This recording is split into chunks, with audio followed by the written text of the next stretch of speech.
Buenos Dias, Gunners Collective. Back at it? You already know. Ba-da-ba-ba-ba-ba-ba, and another one. Ba-da-ba-ba-ba, like a mother. Ba-da-ba-ba-ba, like a mother. Go hard. Bye-up, bye-up, bye-up. What it is, you can tell by that thumbnail right there? Yeah, that's my homie. That was my big little homie right there. And he saved my life. Now, let's talk some real stuff right here. In a menudo style in direct fashion, we all have homeboys, friends, camaradas, homies, that we got a lot of love for. Some just a little bit more than others. You know, I got a lot of homies from my neighborhood, my barrio, where I grew up. People that are not even from my barrio, I just grew up with them. And I got a lot of love for them, a lot of respect. Was willing and still am willing to lay my life down for what we truly believe in as youngsters. And that's the prosperity of our people, not just our northern people, but all brown people, right? And the homeboys that struck me as the closest to me, or they were the real ones, were the ones of like-mindedness, the ones that pretty much we were on the same page at all times. We already knew it was, we didn't even have to talk. I just looked at them like, oh, hell no, right? And they already knew what it was. And we got ourselves out of a lot of situations. We also found ourselves in a lot of situations. But it always feels good when you're in a situation to be with the righteous one. One you know ain't going to tell on you. One you know ain't going to, I'm so glad to see him, man. It was him. Can I get the ranch Doritos? Right? We don't need all that in our lives. So when you got a good one that's going to stand 10 toes down on that concrete with you, that's always a great feeling. Now, I have had a lot of homeboys in life, some that have let me down, some that have shocked me and surprised me. You know, it seems like the ones that you think are the most solid, like, hey, I got you, carnal, it's all good. They're 911? Yeah, they're 911. Yeah, I know I dialed it, but look. Hey, so remember last night it was a shooting on U Street? You did it, not me. Or he did it. Yeah, because at the same time, the way my relationship's working right now, yeah, I just met this girl, yeah, I met her about a week ago, and I'm in love, almost, and there's no way this homeboy that I've known for 25 years that I'm going to rock with him. Nah, he's not going to come in between mine and her relationship. No, because she loves me. Yeah, no, her baby daddy was over here the other day, but it's all good. And she still loves me. She told him. Yeah, she told him for about 9 hours in the room. They went in the room for like 9 hours. I was in the living room watching Bad Girls Club, and they were in the room for like 9 hours discussing it. And when it came out, he was happy. So that leads me to believe that he just took it like a man. Yeah, I'm ready to tell him my homeboy I've known forever. Those are the type of people that you don't need in your life. The ones that give you up. They shock you. They surprise you. You think, hey, man, for sure, this one's got me. Oh, he's got you all right. Only he's got that chick he met a week ago before he's got you. Now, the homies that disappoint you usually, or you think, they got this riff-raff, they got this, he's dumb. He'll be in there, they'll be like, sir, was it him? He'll be like, wasn't me. Sir, I didn't ask if it was you, I asked if it was him. It wasn't me. Sir, do you know Gunner from Gunner's Collective? Bummer from Bunner's perspective. You know what I mean? This is what I'm talking about. Real ones. Now the homeboy that you see right there is my homeboy, rest in peace, Big Beto, the giant. And I did a profile on him before. But what I wanted to discuss today was how the Vato actually saved my life. And how I think about him every day. And I kill myself because I was unable to save his. You know, I didn't realize what was going on until it was too late. But let me tell you the story. So I've known the homeboy right there since we're kids. And when I say kids, man, I mean kids on the block, 4 or 5 years old, running up and down the block in Beechwood, which is a neighborhood in Merced, just having it our way. You know, trying to duck and dodge from our jefitas so they didn't notice that we was out there trying to steal bikes and do whatever the case may be. You know, we was out there trying to gangbang before gangbanging. We was doing the initial things that was going to turn us that way. You know, stealing bikes, spray painting, you know, cutting through people's yards, jumping fences. Hey, look, they got a lowrider bike. They don't got it anymore, right? That was my homie. What struck out and what made people look at us is because he was so big. You know, as a kid, 8 years old, 7 years old, he was already like 6'5". He ended up ultimately becoming almost 7'2", 7'3", I think it was. He was very big. But at that time, he was abnormally big for, you know, for what you would think. And so people already noticed us. You know, now look at these two badass kids. One of them was a grown man. I don't know, but the other one's a kid, right? So they noticed us, and there would always be some type of, you know, they would just be staring at us some type of way. And it's all good in the hood. It is what it is, you know. Feel how you're going to feel. I said, you know, at the same time, one thing is for sure, we were going to continue to do what we done. So as we grow up, you know, we go our different paths. I ended up catching the case and going to the California Youth Authority. And he stood strong right there in the town, maintaining, doing what he does. Now, his familia and myself were very close because as a kid, I used to spend the night at their house all the time. So I knew his jefita, rest in peace, my tia. His brothers were my homeboys for life. His sisters were like sisters to me. His familia was like my extended family. That was my second family. And when I got out of the youth authority, my mother had moved away. My father, he was riff-rapping. He was out there, writing the rap. He was doing his thing. So I really had nowhere to go. So of course, after paroling to my abuelita's house and realizing this ain't for me. I don't like the rats, the roaches, the shiesty approaches. Plus my Nina and all them, they were just sitting there all day watching novelas, all spaced out. I'm cool. I need a balance. I said, Grandma, the nopales were good, but at the same time, see you later, right? And of course, I gravitated to going with my extended familia, my homeboy. And we pick up where we left off, only it's different this time. See, this time, his brother had been incarcerated with me, his older brother, so me and him got close. This was my homeboy now. And it seems like my homeboy, since we were day oneers, kind of drifted off in his own thing. He had his own little homeboys he was hanging around with now, but it was all cool. See, I moved in there. We all lived together. So we all had something going on. We was all making money. Believe that. Anyone that knows from the city of Merced, they'll tell you. They know. Oh, yeah, they know. We were doing our thing. God! I said, we were doing our thing. Right? We were doing ours. Now, me and the homeboy, I won't say that we were never the same like when we were kids. You know, you grow up. You change. But one thing remained for sure. Somos familia. We were now family, not just friends. You know, he looked at me like a brother or a cousin, and I looked at him the same way. So me and his brother used to function, do our own thing. You know, now I was heavy into the street politics, the gang politics. You know, I had chose my life while in the youth authority that I wanted to be a gang member, that I was going to dedicate myself to the norte. That came before anything and all else. And that's how I was functioning. He was a norteño, of course, being from the barrio, dead in the same barrio I was from, but he never really was on that norte hype or that tip. He was more about, you know, D-boying and doing his thing and coming up.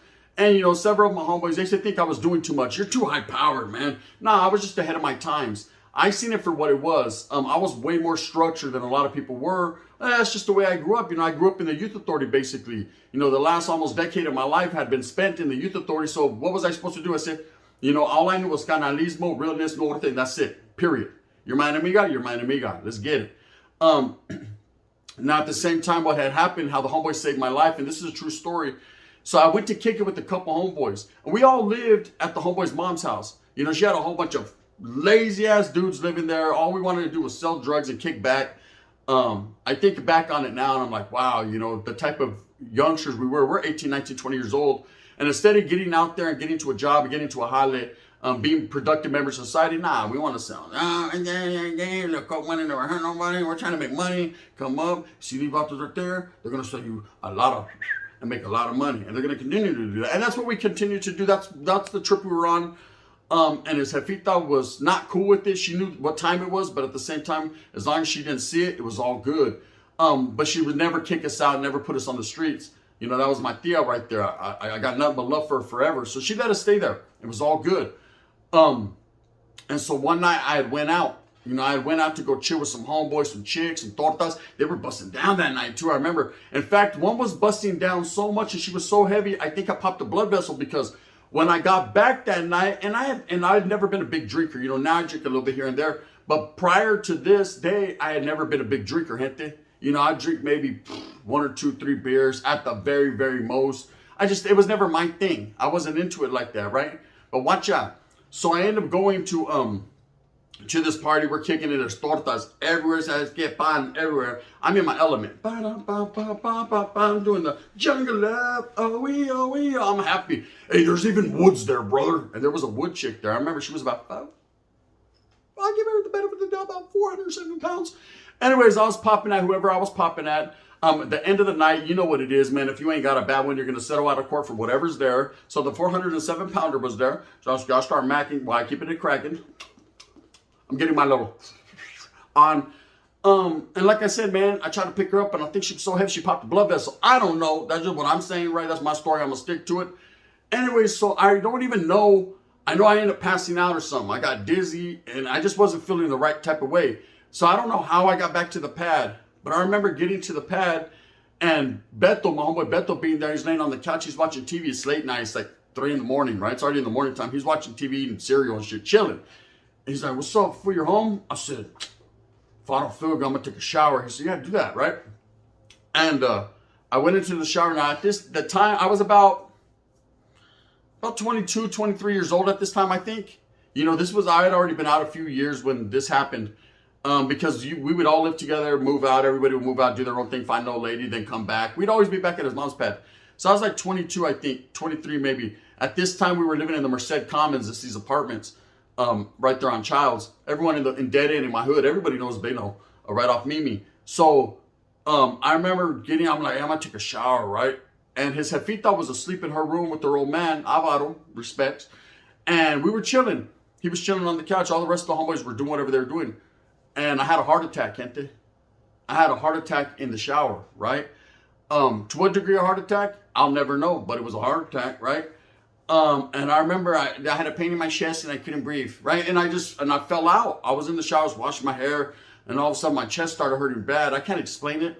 And I just fell out like, and I started coughing up all kinds of like black mucus, and it was just bad, right? And I thought I was done. I was like, man, this is how it ends. I done been through Y, I done been stabbed, I done been shot in the back of the head. I done been through all this, and I'm gonna have a damn heart attack in a dirty ass shower. Well, I'll be, right? So anyways, I'm over there having a heart attack, and the homeboy, he must hear something because he knocks on the door, and he's like, hey, are you good? And I was like, I can't breathe, right? And the Vato, hey, he's a big old Vato, boom, busts the door in his own pad. He's like, what's up, fool? And I'm on the ground, butt naked, big old peep, I just swinging everywhere. I remember that, right? I'll never forget that. Hey, okay, he's like, hey, I don't want to look. Hey, are you okay? I said, hey, I'm sick. What the? Right? He was like, what happened? I said, I don't know. He was like, I think you're having a heart attack. Now, back in them days, I was always told you got to be old ass about to have a heart attack. You know what I mean? I didn't know that it could affect you at any time, any place. And that's exactly what it did. I haven't had one since then. Thank God. You never know. It's like you never know when your time's coming. But I definitely did. And so the homeboy came and he was like, can you put some boxers on? I said, can you turn the water off? He's like, grab your peepa. I'm trying to hold it like this, going on both hands, block it, and then he turns the water off and throws me a towel. Wrap yourself up, because at the same time, I might want to save your life, but what? I don't swing that way. But you're swinging all over the place. So of course I wrap it down. I can't breathe. You're doing too much. I'm tying it up like old school Y style. Get out. He's like, hey, he helps me. He's like, hey, bro. His jefita wakes up. I remember she was like, mijo, are you okay? And I'm like, I think I had a heart attack. And she was like, it's good. Here, come lay on my bed. So she put me in her bed. Her and her old man get up and go to the couch, right? And because I ain't gonna lie, man, we were ghetto. Me and one of the homeboys, we had converted the garage into our room. We were in and out. Thinking we're making money. We weren't making enough money to get our own place, but we're making enough money to look like we had our own place, right? But she was like, nah, man, it's cold right there. Here, go lay in my bed. I remember, and the homeboy took care of me for 3 days. They didn't take me to the hospital, which I should have went, but he took care of me. And this is how the homeboy took care of me. This is real G's right here, right? Wait, Spencer, let me pause this. I don't want to get in trouble for copyright issues, right? But this is real G's, and real G's do real things, right? Hey, you hungry? Yeah. Here's some pizza. I don't have to give me pizza. Hey, you want a soda? I don't think that's good. I think I need water. It's like, what the hell? How about Pepsi? It's all good in the hood, right? I'll never forget, the homeboy stood strong with me and stood by my side, man, for 3 days. I slept in his jefita's bed, man. She sacrificed her bed, to give me a place to stay because I was very sick. I wasn't feeling good. Of course, they never took me to the hospital, like I said, but, we're from the ghetto, man. We don't do that unless you're shot or your head's hanging off, right? Then you can go to the hospital, but we don't need them bills in our lives. To what degree, Bill? We don't need those. So he basically took care of me, and I'll never forget that because I was on my dying bed. Like, I felt like I was gone. Like, I don't know what happened. Like I said, I think that fat chick made me pop a blood vessel. Whatever the case may be, it was not good that day. And then I bounced back. I bubbled back, and I was ready. And I never forgot that. So let's fast forward to years later. My life takes me a different course. I end up getting married, have kids, divorced, in prison, in and out of prison. He has a few kids. We see each other, every once in a while. I moved up out the town. I'm living in Modesto at this time. He's still living right there with his jefita. His jefita passes. We go to the funeral. It was probably one of the worst days in our lives because, our rock, someone that we depended on, was gone now. So he was kind of on his own. So, that right there was the beginning of the end for him. He wasn't used to being without his jefita. I understand that some people are like that. You can't take that loss. It's too much of a loss. But he had a lot of brothers and sisters that were there for him, you know, and that cared and had love for him. It's just the way it was, you know. We were all older now. We were all living our lives. And like I said, I still was in the mix as far as gang related, active. So Norte meant more to me than anything else that was going on around me, which was unfortunate, but it's the way it was, homes. So I'm in my mix. You know, I got my kids growing up. I'm a Norteño over here. The huelga's flying. I got a chick over here. She give me a mamon every few days. And then I got another one over here. She's in between. So every day I'm getting a mamon, but it's from different chicks. Anyway, the winner what? So now, years pass. Now I'm not functioning no more. I'm out the mix. Now I'm paying more attention to my children like a man should. It was 4th of July. It was about 3 years ago, 4th of July. And my tia had invited all the family from all over the state, you know, to come to her pad. She has a nice pool in Merced. So I wiggled. This was like maybe a year before I started my channel. So the wigglization was still real, meaning I could go on Merced, go see all the homeboys. Everyone had bracelets. Oh, then everybody loved me. Oh, what's up, Couldnt? Oh, what's up, bro? You know what I mean? It's been a minute, you know what I mean? What's happening? Now it's like, we don't know you. You're on YouTube. Stop it, right? So anyways, I go and there's a store called the K Street Market. Those in the water in the hoods, they know what's up, right? In Merced. So me and my tío, we go to the K Street Market to get some ice, some pisto, because we're having a little function at the, you know, the family for 4th of July. And when we pull up there, I haven't seen my boy Beto in years. You know, I'm always been a phone call away. He's always been a phone call away. But life's take you in different directions. That doesn't mean that you're no longer remain friends. That's my brother, my friend to the end. That's it, like Chucky. Hey, make it like a high, make a high knee ho, right? Whatever you want to say, that's the homeboy. Facts. Guard, I said it's my homeboy. Don't say nothing. So anyways, Wood, brother, right? So anyway, I walk in the store and I'm getting ice and I hear my name. But he doesn't call me Gunner. He calls me Skinner. Skinner. I look around. I see this tall ass vato, skinny, sucked up. I don't recognize him, right? He says, Skinner, what's up, fool? And I go, what's up? You know me, bro? He says, Beto. I still am not computing this. You got to understand, my homeboy was 7 foot, 400 pounds, right? They bought those 7 foot, 160 pounds, right? I'm like, who? He says, Beto. And I go, oh, man, tears came to my eyes. Nah, bro, stop it. Oh, hell no. And in slow motion, I go, no. Right? I'm sad. Even thinking about it right now, it hurts my heart, right? What happened? Well, you guys all know what happened, man. You know, people get on the funky stuff and their life takes them in different directions. One thing I know for sure is I was like, no way. Because at one point in time in the town, man, he used to be balling out of control. They're about to say, okay, he used to burn money. I remember he used to burn money. You want to go barbecue? He used to burn money. My homeboy Cam be all mad. Damn, he's burning hella gas. Like, I'll be throwing hundreds and 20s in the fire and to get the fire started. I used to be trying to pick them out, burning my fingers and shit. I ain't gonna lie.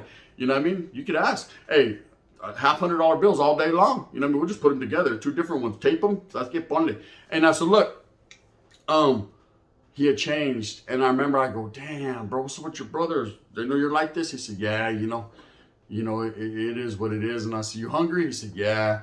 And I remember I bought him a sandwich, some chips, and I gave him a couple $100. And I was just like, damn, bro, don't be out here doing this, man. I love you, boy. And he was like, yeah, I love you too, boys.